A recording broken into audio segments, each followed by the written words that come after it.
largement dépassé toute cette population. Théoriquement, la population urbaine dépassait la barre des 50%, théoriquement, parce que selon que l'on est en France ou ailleurs, la notion d'urbanité n'est pas nécessairement conçue de la même façon. Mais dans cette transition urbaine, les pays riches qui stagnent peut-être au niveau de la population et du développement de leur ville sont largement devancés par les pays en voie de développement. Et l'ONU, toujours, estimait que en 2025, c'est au moins, bon, même s'ils se trompent, enfin, les amplitudes sont importantes, ça exploserait en Afrique et en Asie. Alors, la population de Tokyo devrait atteindre quelque chose comme 36 millions d'habitants pour la seule ville de Tokyo en 2025. Jakarta, 32 millions. Manille, 30 millions. New Delhi, 29 millions. Bombay, 28 millions. Et Shanghai, 23 millions.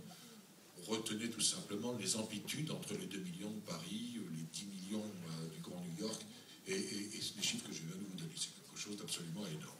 Et ça nous pose un certain nombre de questions. Ça pose un certain nombre de questions aux élus, aux urbanistes, aux architectes qui essaient d'imaginer la ville de demain.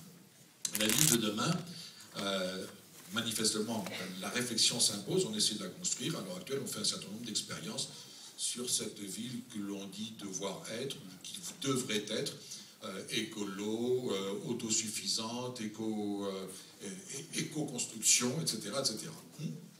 C'est pas nécessairement la chose la plus évidente parce que c'est pas facile à faire.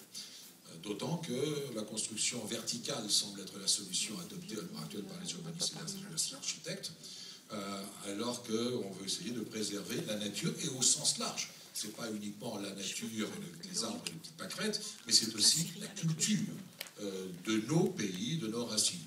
Comment, quand on est dans une ville, peut-on considérer encore, surtout pour nos enfants,